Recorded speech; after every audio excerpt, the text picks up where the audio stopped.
All the gameplay footage you're about to see is recorded on a PS4 because I am not rich enough to afford a PS5.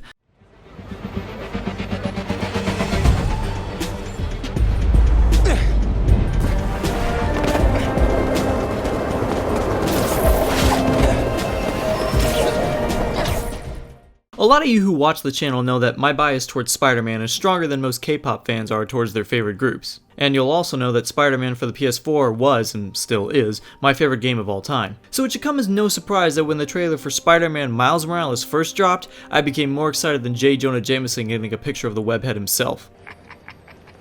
But as time went on, the nature of what this game was became more confusing. Some people said that it was a spin-off, others said that it was a DLC, and some said it was something else entirely. One thing was for sure though, this game was not a direct sequel to the original, because it wasn't going to be a fully fledged $60 game. The best way to describe it would be if you've played games like Uncharted Lost Legacy, Borderlands the pre-sequel, or Saints Row 4, it's kind of like that. Now, I'm not saying that Miles Morales and Saints Row 4 have the same amount of quality, but rather they're both games that use a lot of stuff from their predecessor and add in a few new things to make it feel just different enough to justify a new game instead of DLC. Okay, well with this one it's debatable. When I saw reviews of this game and saw people criticizing parts of it, the counter argument I would always see is people saying, well, the game's not $60, so it shouldn't be judged like the original. And while sometimes that argument does work when people are saying things like, the game should be as big and expansive as the original, I don't know if it really works for others. The game is still $50, so it's not that much cheaper. But I don't want to paint a narrative before I've even addressed the contents of the game, so let's figure out if Spider-Man Miles Morales is truly worth the hype. But first, you gotta take the oath. Oh. Okay. I promise to do everything in my power to protect this city. I promise. The story was a lot of fun, just like the original. I don't know if I'd go as so far to say that it tops the original, but I never really felt like it was trying to do that. Rather, it was just expanding upon what the first game already set in motion. But it still works really well even despite all that. Honestly, my complaint about the story isn't that the plot is underwhelming or Miles isn't a good enough protagonist, because I think the plot being told is great, especially for Miles' first real adventure as Spider-Man. Yeah, it's smaller in scale, but because of that we get more intimate moments with a lot of characters, especially Miles. And I saw a lot of people saying that he was still too much like Peter, but with less charm. I don't know if I'd really agree with that. In the beginning he does feel like Peter, but I took that as Miles just trying to imitate what he looked up to, which was Peter's Spider-Man. But by the end of the story he really comes into his own and forms his own type of Spider-Man. So what's my complaint then? Well, it has to do with two things. The first is just that the story is a little too short. I beat the main campaign in about 8 hours, and that was with doing some side missions and random crimes throughout the playthrough. Honestly, if you were to do nothing but the campaign, it would probably only take you about 6 hours to beat, whereas the original story was anywhere between 12 to 15 hours long. This led to some parts feeling weirdly paced and the ending kind of feeling rushed in my opinion. No, like, I think the actual ending itself was really good, but the moments leading up to it felt rushed. Does this mean that I think the game needed 6 more hours to tell a story as good as the original? No, of course not. I honestly think it really just needed at most a couple more hours, so we could get better pacing for the ending and a little more development on certain characters. The other problem I have with the story is the main villain, or at least one of them. Spider-Man Miles Morales takes a similar approach that the first game does with the villains. It has 2 main villains, and one of them is really good. They have an interesting dynamic with Spider-Man and Miles, and I thought it was a really good way to reintroduce this probably not well-known character. However, the other villain, kind of just feels like a copy-paste of another character from the first game. I don't want to say too much about it so as not to spoil the story, but this character just feels kind of weak in my opinion. Especially coming off of the last game where we got such compelling characters, arcs, and backstories for the main villains. In this game, the other villain is just evil to be evil, really. It doesn't hurt the story too much since the first villain does get more of the focus, but it is noticeable enough. But at the end of the day, it's still a great story. It feels more like a friendly neighborhood Spider-Man kind of story. In a way, it kind of reminded me of Homecoming. It has Spider-Man being more involved with the people of New York, and specifically Harlem. Honestly, I hope we see more of these types of stories in the future Spider-Man games. And they work really well with these sort of spin-off type games because it's smaller in scale. Bro. Back? The hell?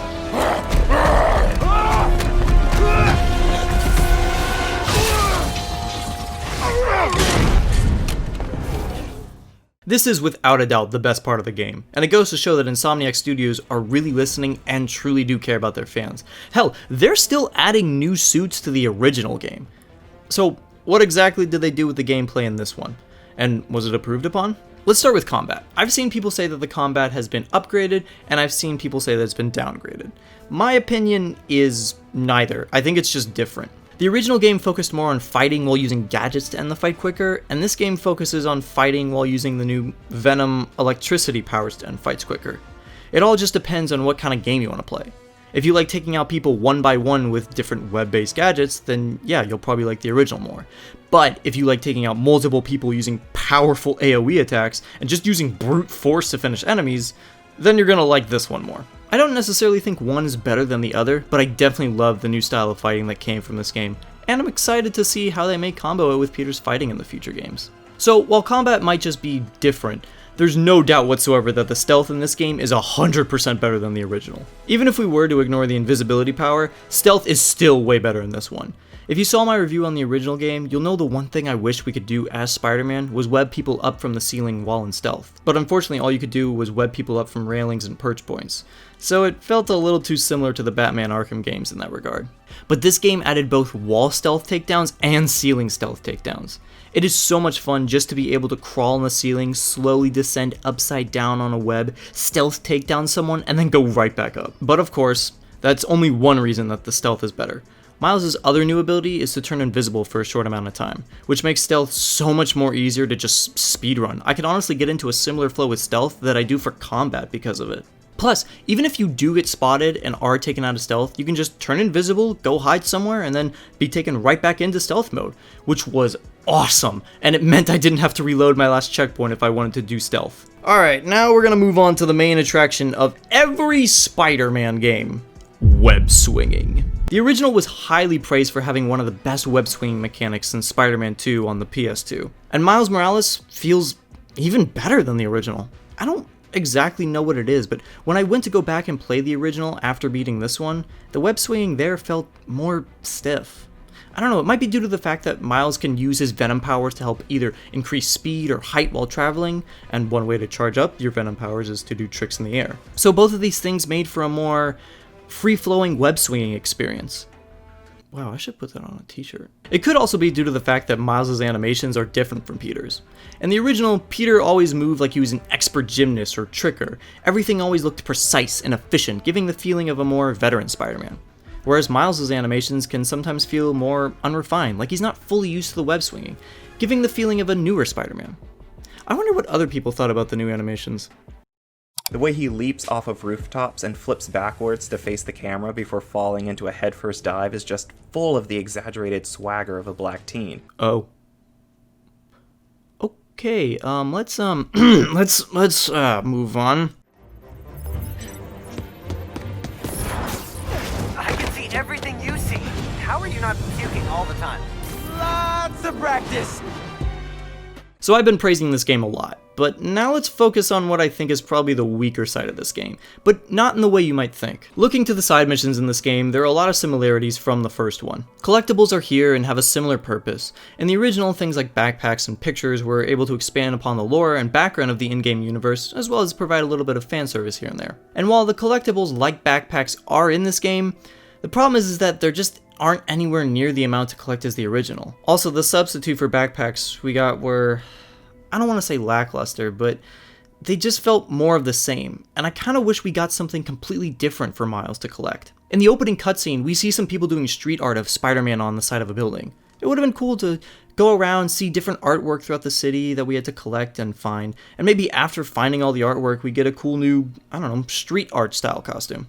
Now, I don't mean to say that every collectible is bad. In fact, there is even one side mission that has you collecting sound bites throughout the city to make a beat at the end, which is really cool. But my main point is just that there really wasn't as much to feel fulfilled in my opinion. And yes, I understand that this isn't supposed to be as expansive as the original, but considering that this game is just $10 cheaper, I still think what we got wasn't as much as I would have wanted.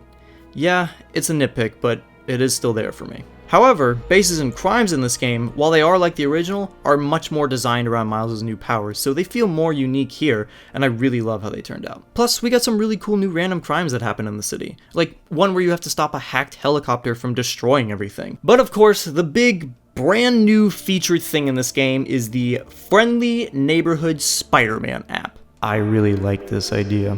I remember seeing the social media tab in the original game and loved reading through the random posts for longer than I will care to admit, but I always wished there was a way someone could just report a crime and you could select that post and a mission marker would just pop up, and that's exactly what they did in this game. It really makes the city of New York feel more alive, and we get more intimate moments with random people because of it. My only complaint is that, again, there isn't that many side missions on it, and all of them, except for like I think 1 or 2, deal with beating up criminals. I think this was supposed to be the replacement for the research labs in the original. But what I liked about those is that they showed Spidey helping the city without fighting anyone at all. Whether it was helping cleaning the polluted air of New York or fixing cell phone towers, it felt like something a friendly neighborhood Spider-Man would do.